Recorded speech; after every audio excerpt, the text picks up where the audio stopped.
I'd like to talk to you about the meeting we just finished. It was our June 7, 2011 meeting, and the primary subject of our meeting was to have a public hearing on our budget. Our budget is about $302 million. The rules of engagement that we gave the county manager before we started was that we wanted to keep the tax rate the same. We wanted to make sure that all the core services were covered, law enforcement, education, and the like. Nobody lost jobs. And then that education was funded at least the same or more than we did last year, because we know the state of North Carolina has done horrible cuts to education, and we want to do our part to kind of help make up the gap.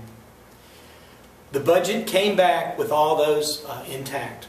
I'd like to give you some figures primarily from the educational part of it, and then we'll talk about the overall budget. Interestingly, we learned from the city school superintendent, Alan Johnson, that we now fund more of the city schools than the state or federal does, which surprised me.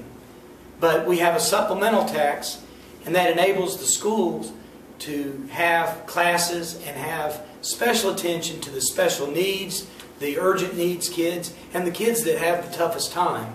And we're real proud of that. I was a little bit surprised that we are the biggest contributor to the city school system, but I'm proud of that, and I want to keep that. We learned from County Superintendent Tony Baldwin that we do about 30% of their budget, while the state of North Carolina does 60%. That's why the state budget cuts that you read about from Raleigh are going to hurt the county schools so bad, because they have such a huge chunk of the budget. They lost 136 positions last time, and they're going to lose more this time.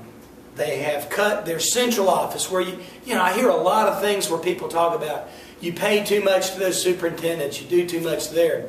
They've actually cut their office 30%. And so they're doing their part. I feel good about the school system for the city and county.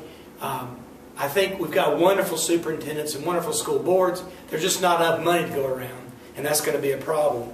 Likewise, this funding for AB Tech, when we heard from Dr. Dunn, was revealed to be down almost 11%.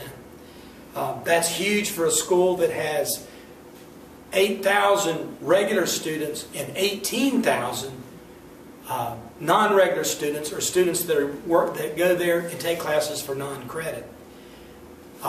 It's a great service to have a community college like AB Tech, and we should fight to keep them funded as best we can.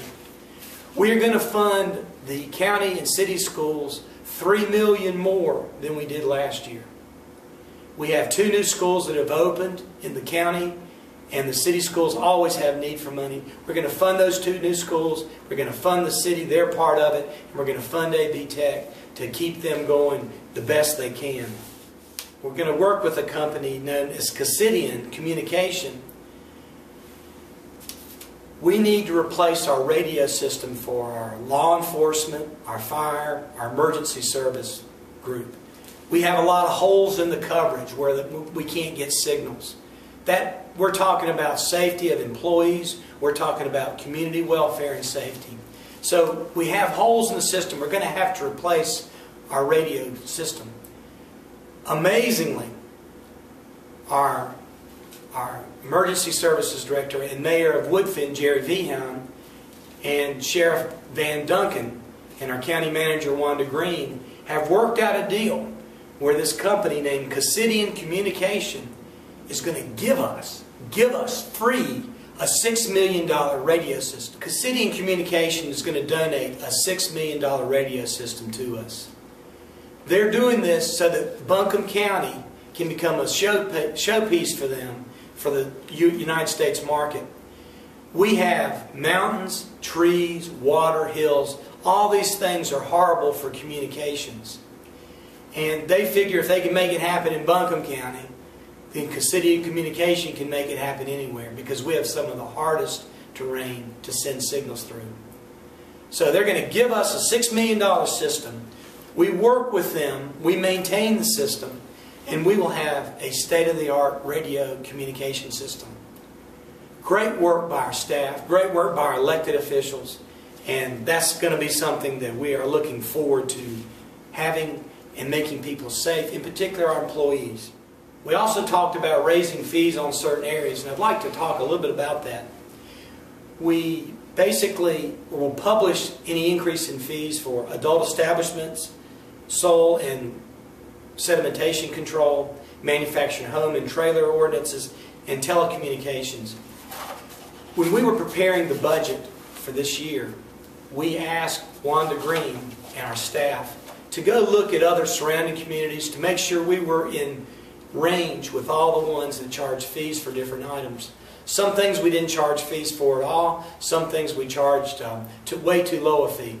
In none of these areas that we're talking about tonight are we going to charge as much as our neighbors.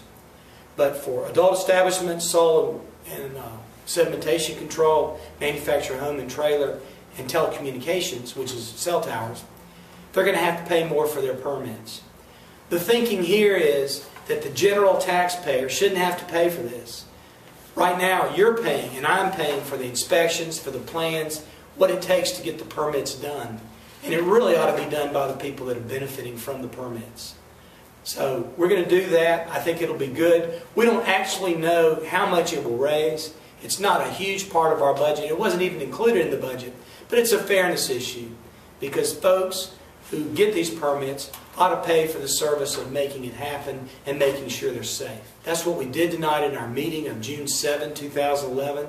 I'm David Gant, your Buncombe County Commission Chair, and it's an honor to serve you. Thanks for listening.